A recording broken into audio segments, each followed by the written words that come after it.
Well, good evening, YouTube channel. This is Belmont speaking.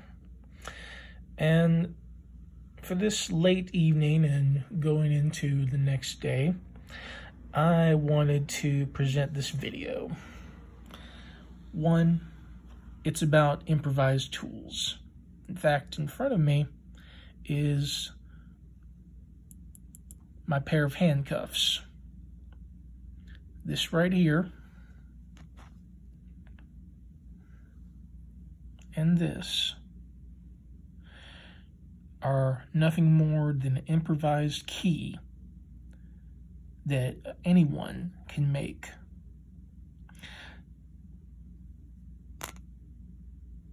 This so happens to have been made from staples from the old bed that, well, me and my significant other slept on. The other is made from a bobby pin. Now, since I don't have the best camera around, I'm going to show you how this is supposed to work.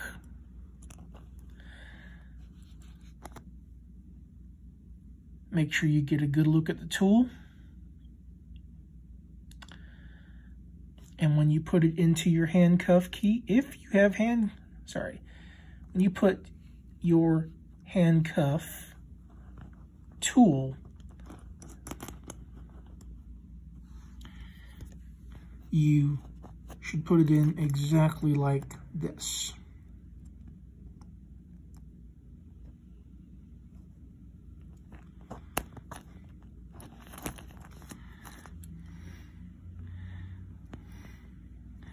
And then ratchet it.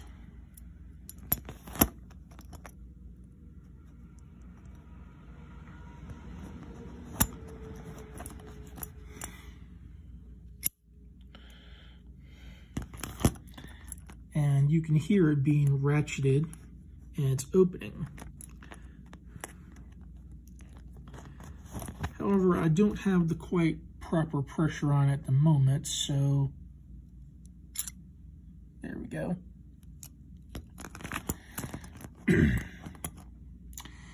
And that's really all it takes.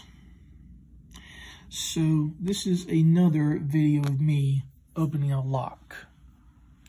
But I'm opening up a handcuff that was single locked with an improvised tool, a staple, well, I don't think it's steel, but I'm pretty sure it's stronger than aluminum.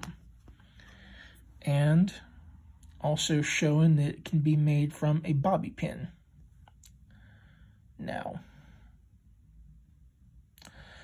I'm sure everyone watching this video can see it clearly, and it came from just bending it into this shape using the handcuff keyhole.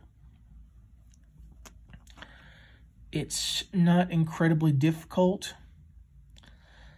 but trying to pick open a handcuff can be sometimes easy, sometimes not with one hand, if you have the right grip on the tool.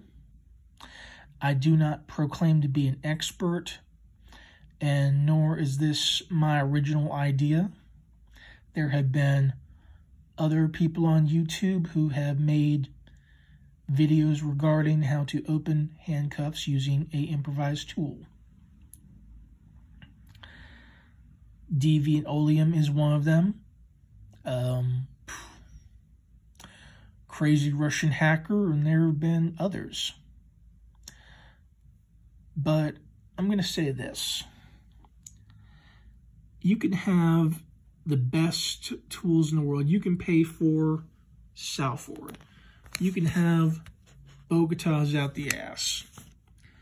You can have the cheap Chinese stuff, which is just like Secure Pro. You can have tension wrenches out the wazoo. You can have a southord MPX 20. You can even have sparrows picks, comb picks, and what have you. You can even have a clom set.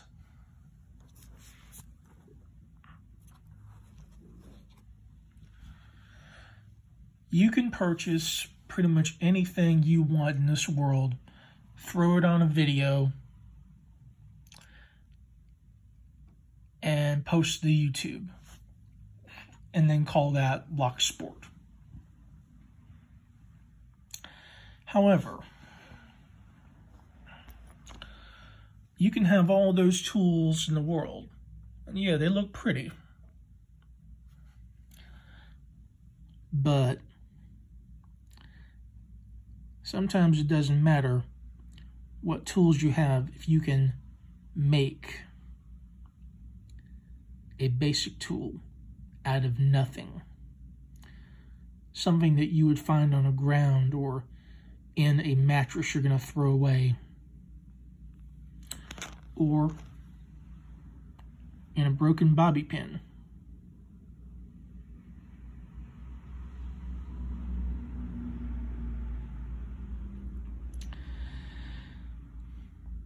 Sometimes it really is just that simple. Now, shimming open a handcuff with a barrette, now this can sometimes be hit and miss because not all barrettes are made thin. And I honestly did try to shim my handcuffs with this barrette, but the top end was too thick. And at one time I have been able to shim the handcuff using a hairpin, a bobby pin. And I first saw that using my even older phone, watching Black Scout Survival, who is an even bigger shill on YouTube. And I learned how to use a paperclip to also open up handcuff keys. But here's the thing. You can buy all the tools in the world. You can buy pick sets till you have 10 or even 15. But if you don't practice with improvising, with just common things that aren't even tools, hairpins, paper clips, safety pins, or even just a thin piece of metal to just rake open a lock, what's the point? Sure, you spent a whole lot of money. You spent a whole lot of money and you can show off this nice, neat, flaming little shit to every person on YouTube. But it doesn't matter unless you have the knowledge about what you're really doing or how to even improvise when there is no proper tools.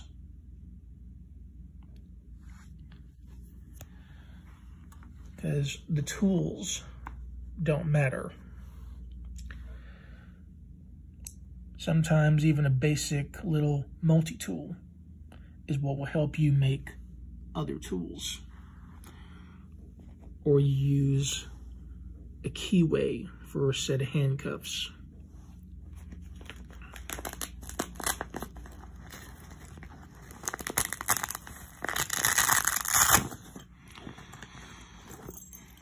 And yes, I even have my handcuff key. Got an old one too.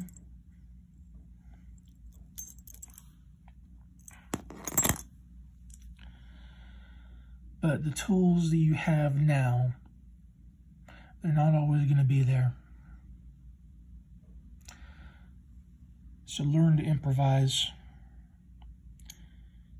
Be smart and don't waste your education by ignoring improvisation.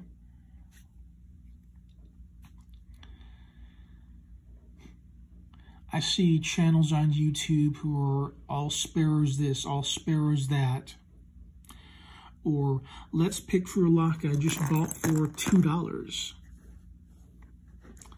But they are totally surprised when a Slade lock they bought is 5 pins. You have to study. You have to really pay attention. You have to look at your surroundings. You have to look at your keys when you buy them. You have to look at your picks. Know what they are and know what they can do. And know how you can use them in alternative ways. Know how to use items that are not even tools. Something just as common as a piece of metal.